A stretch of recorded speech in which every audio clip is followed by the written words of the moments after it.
자, 최대한 쉽게 유압을, 회로들을 이해할 수 있는 방법으로 좀 이끌어 보려고 합니다.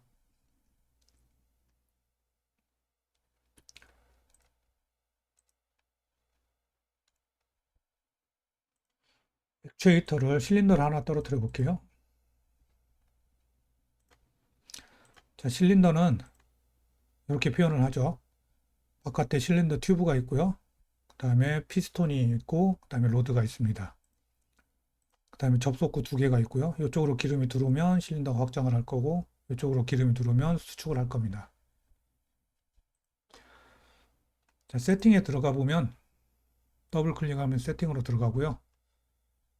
여기에서 보면 실린더 사이즈가 지금 요 튜브의 내측 직경이 16mm, 그러니까 1.6cm, 굉장히 작은 사이즈죠. 그다음에 로드의 이 외경이 10cm, 10mm, 1cm입니다. 그다음에 실린더가 움직이는 스트로크 길이는 200mm. 그다음에 마운팅 앵글은 좀 이 상태가 제로입니다. 0도로 이 상태로 설치가 되어 있다는 얘기입니다.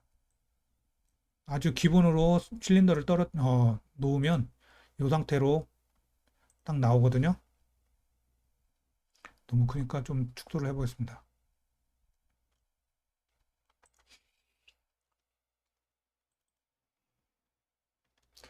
자, 그리고 여기 설정하는 데 있어서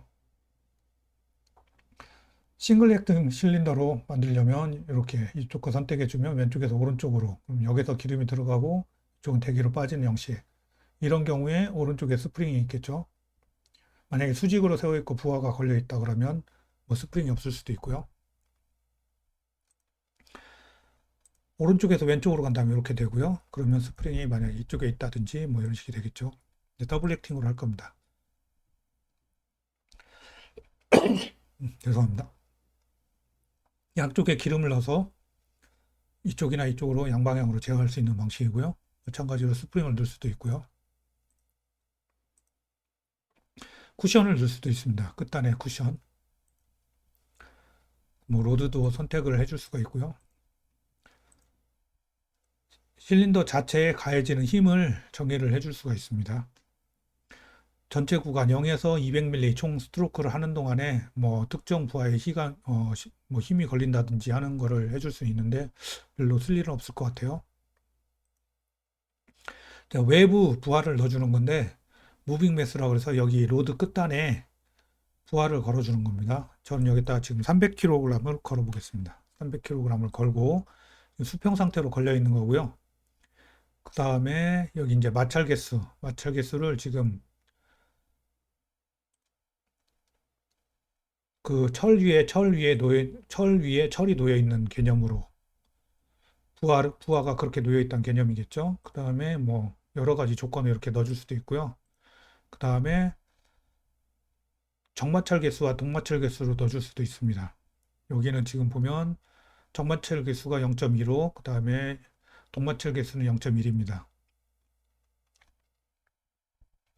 그러니까 정마찰 개수라는 거는 실린더가 멈춰 있을 때 걸리는 마찰 개수거든요. 그러니까 처음에 실린더가 멈춰 있다가 딱 움직이기 시작할 때 걸리는 마찰 개수로 보시면 되겠습니다. 그리고 실제 실린더가 움직이기 시작할 때는 아니 움직이고 있는 동안에는 마찰력이 떨어지거든요. 그때는 0.1로 마찰력이 떨어집니다. 이게 동마찰 개수입니다. 자, 이 정도만 알고 계시면 실린더는 될 것 같고요. 자, 얘한테 기름을 공급을 해야 되겠죠. 그 다음에 액추에이터에서 펌프를 하나 넣어주겠습니다. 이 펌프는 유량이 얼마나 나올 거냐? 대략 회전당 1.6cc가 나오는 거고요. 최대 회전은 이제 얼마나 빠르게 돌려줄 거냐? 그러면 한 바퀴 회전하는데 1.6cc가 나오기 때문에 그거 곱하기 요거를 해주면 회전수를 해주면 분당 얼마가 나오는지가 나옵니다. 그다음에 맥시멈 최대 압력은 6메가파스칼. 이건 뭐 알아보기 쉽게 바로 고쳐주겠습니다. 그럼 60바로 얘가 최대로 나온다. 저 200바로 바꿔주겠습니다. 200바가 된다고 하고,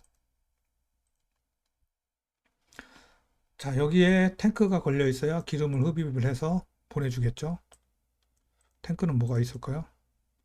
별게 없네요. 그냥 탱크니까. 그 다음에 이렇게 하면 작동을 실린더가 무조건 확장을 해서 끝에 가서 더 이상 아무것도 할 수가 없죠. 그래서 방향 제어 밸브를 달아줘야 되겠죠. 디렉셔널 컨트롤 밸브에서 이거 넣어주면, 그리고 여기에 탱크의 T라인을 달아서,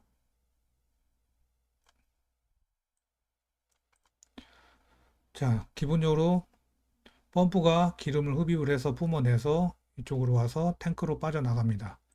중립 상태에서 아무것도 안 하고 있으면 요 가운데 있는 회로가 작동하거든요. 그러면 이렇게 와서 탱크로 빠져나가는 회로입니다. 네, 여기 지금 관로가 안 이어졌으니까, 예, 이렇게 이어주면, 그러면 요게 레버죠. 레버를 작동을 시키면 이쪽에 있는 회로가 가운데로 들어와서 이렇게 관로가 이어지고 실린더가 확장을 하고 끝까지 확장을 한 다음 빠져나온 오일은 이쪽 관로를 통해서 이 회로를 타고 이렇게 탱크로 빠지고, 이쪽 거 회로를 넣어주면 이렇게 해서 실린더가 수축합니다. 자, 무조건 시뮬레이션을 돌려보겠습니다. 기름이 이렇게 빠져서 이렇게 흘러나가죠.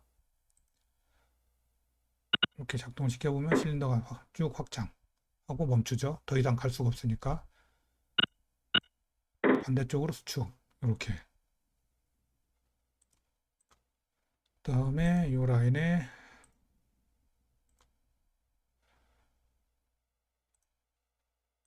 몇 바나 걸리는지 한번 보겠습니다.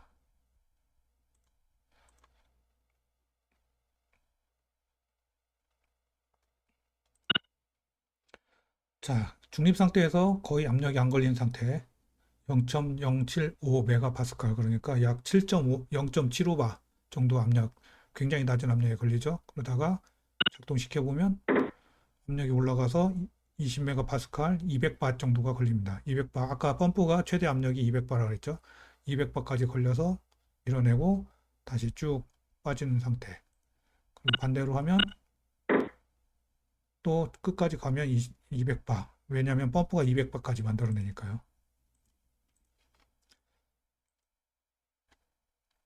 자, 이렇게 해서 기본적인 회로는 이렇게 작동하고요. 밸브를 한번 보겠습니다. 왼쪽이 컨피규레이션에서 보면, 자, 이 왼쪽에 구동시키는 액추에이션, 이걸 선택할 수 있고요. 매뉴얼, 그 다음에 미케니컬, 그 다음에 하이드로리컬리 아니면 일렉트리컬리를 선택할 수 있고요. 솔레노이드 밸브나 외부에서 유압 신호를, 파일럿 신호를 받아서 작동하면 이거 선택해주면 이렇게 신호가 없습니다. 이렇게.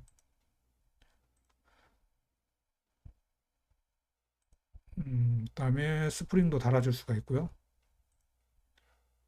이런 식으로. 그다음에 뭐 이렇게 디텐드 표시도 달아줄 수가 있고. 근데 시뮬레이션을 돌릴 때는 굳이 필요하지 않거든요. 없애줘도 됩니다.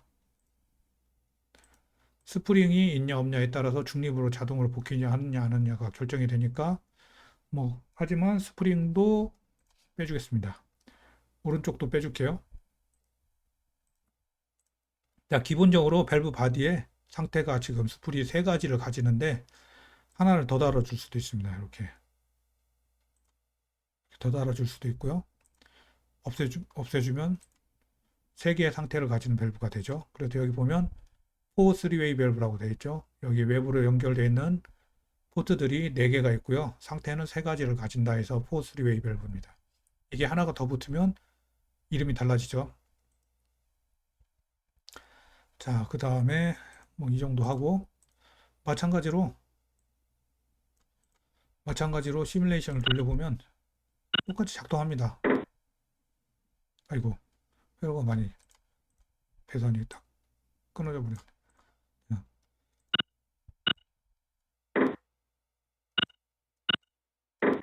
근데 작동 중에 상태가 계속 바뀌니까 압력을 보기가 힘들죠. 그래서 상태 표를 달아주고 여기서 일단 밸브 작동하는 상태를 표시를 해줄 거고요. 선 두께가 두꺼우니까 일단 떨어뜨려서 밸브 표시해주고 그 다음에 펌프의 압력만 표시를 해줄게요. 다음에 실린더가 움직이는 실린더 위치만 이렇게 세 가지를 표현을 해줄 거고요. 작동시켜 보겠습니다. 기본 상태에서 압력을 보면 0.8바가 걸리니까 굉장히 낮은 압력이죠. 작동시켜 보면 압력이 쭉 올라갑니다. 200바까지 완전히 확장을 하면 200바까지 올라가죠. 반대로 하면 밸브 방향이 반대로 바뀌고 압력은 다시 이렇게 작동하고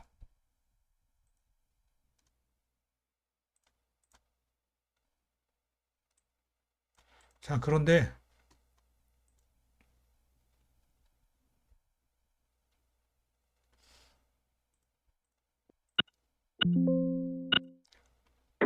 실린더가 끝에까지 가면 200바까지 올라가면서 이 상태 유량 계속 밀어내고 압력 200바까지 걸리면 엄청나게 열이 날 겁니다. 그리고 어딘가가 망가질 겁니다.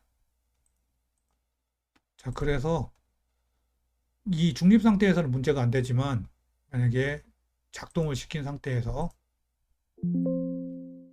실린더가 끝까지 갔다. 그러면 압력이 끝까지 치고 올라가면서 이 상태에는 문제가 됩니다. 지금 이 상태는 문제가 되기 때문에 이렇게 회로를 만들면 큰일 나겠죠. 이제 그래프에서 다 값은 나올 거니까 이건 삭제할게요. 자, 이 상태에서 해줘야 될 게 압력이 걸려도 빠져나갈 수 있게 보호를 해줄 수 있는 릴리프 밸브를 걸어줘야 됩니다. 그래서 프레셔 릴리프 밸브를 하나 걸어줘야 되고요. 그러면 이것도 T라인에 이렇게 걸어주게 되면 다시 돌려보겠습니다. 밸브 세팅은 레귤레이팅 레이지를 38바인데 자, 이 상태로 그냥 돌려보겠습니다. 아까는 200바까지 올라갔었죠? 중립 상태에서는 어차피 압력이 안 걸립니다. 이쪽을 통해서 빠지니까 작동시켜 보겠습니다. 자, 최대 압력이 올라간 게 3.4, 3.5, 3.4 대략 35바 정도밖에 안 걸립니다. 이유는 이렇게 가서 최대 압력이 걸려버리면 릴리프 밸브가 파일로트를 열어서 이게 밸브가 열리면서 탱크로 빠져버리니까 압력이 안 걸리는 겁니다. 자, 얘를 29바 지금 요 압력이 그대로 걸리는 겁니다. 근데 지금 요 압력보다 조금 더 걸리죠? 이 압력 오버라이드 현상인 것 같고요. 이거를 제가 200바로 바꿔보겠습니다. 300바로 바꿔보겠습니다. 그럼 어떻게 될까요? 압력이 얼마까지 올라갈까요?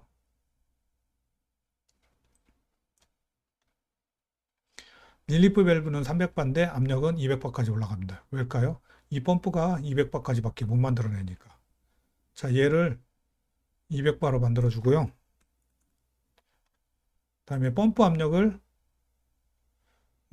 여기서는 조정을 못하니까 예를 들어 펌프는 얘가 만들어낼 수 있는 게 예를 들어서 300바까지 만들어낼 수 있는 펌프다라고 세팅을 해보겠습니다. 다시 돌려볼게요. 자, 이 상태에서 최대 압력은 얼마가 걸릴까요? 다 밀어내면 최대 압력은 요거 이상은 안 올라가죠. 200바까지. 릴리프 밸브가 열려서 탱크로 빠져나갑니다. 반대쪽으로 할 때 마찬가지로 이만큼 빠져나가요. 이렇게 중립에 있을 때는 이렇게 빠져나가기 때문에 무브와 외로가 되고요. 끝에 가서 완전히 다 밀어가지고 더 이상 못 갈 때는 최대 부하가 됩니다. 이게 맥스 상태가 되는 거죠. 실제로 이런 식으로 회로가 만들어질 거고요. 자, 근데 여기에 부하가 달려 있었다 그랬죠? 수평으로 할 때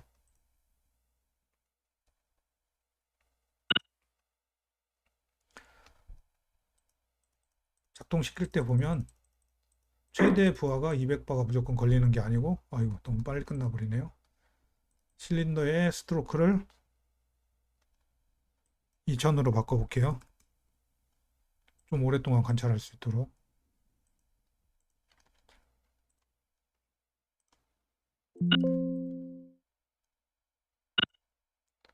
자, 실린더가 확장을 하면서 정마찰 개수와 동마찰 개수를 하면서 안정이 되면서 쭉 실린더를 밀어내게 됩니다. 근데 대략 이 상태에서 압력이 얼마 걸리는가를 보면 대략 이 정도 1.6메가파스칼, 그러니까 16바, 17바 정도밖에 안 걸리네요. 16바, 17바가 쭉 걸리다가 끝에까지 가면 툭 치고 올라가서 20메가파스칼이니까 200바가 걸리는 거죠. 자, 반대로 수축해 볼게요.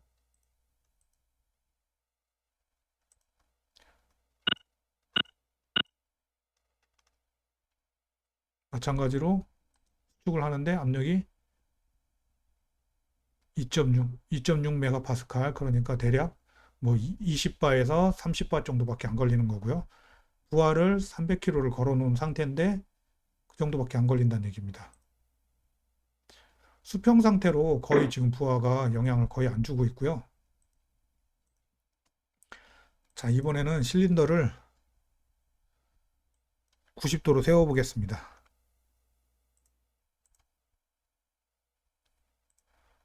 90도로 세우고, 이건 화면상에 표시만 되는 거기 때문에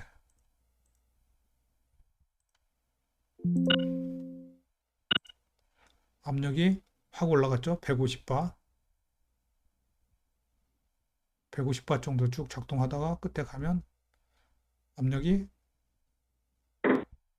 200바까지 수축을 시켜보겠습니다. 수축은 거의 아까보다도 더 낮은 압력으로, 확장은 더 높은 압력, 수축할 때는 더 낮은 압력으로 작동해 버리죠. 왜 그럴까요? 요게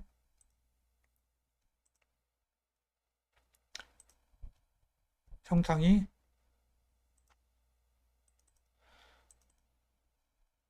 90도로 세워놨기 때문입니다.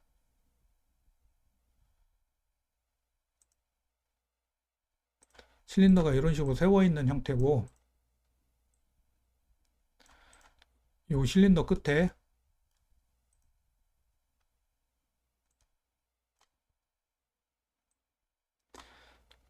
여기 끝에 300kg가 걸려 있기 때문에 확장할 때는 그게 부하로 작동을 하고요.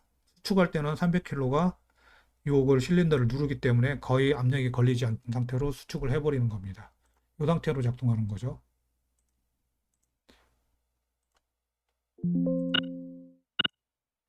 압력이 이 상태로 여기 부하를 밀면서 올라가기 때문에 압력이 높게 걸리는 거고요.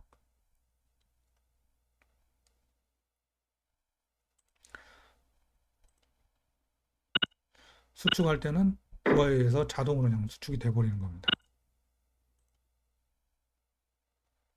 자, 이렇게 유압은 이런 식으로 작동하고 활효도는 이런 식으로 작동한다는 겁니다. 자, 이게 지금 이 상태에서는 보면은 릴리프 밸브를 열을 정도의 압력이 안 걸리기 때문에 릴리프 밸브에 이 수풀이 닫혀 있는 걸 알 수 있고요. 실린더가 만약에 끝에까지 다 갔다, 이렇게 갔다 그러면 끝까지 다 가서 압력이 걸려야 되는데 200바까지 걸리고 이쪽으로 이렇게 빠지기 때문에 실린더 릴리프 밸브의 수풀이 열리고 압력은 200바까지 올라갑니다. 이렇게.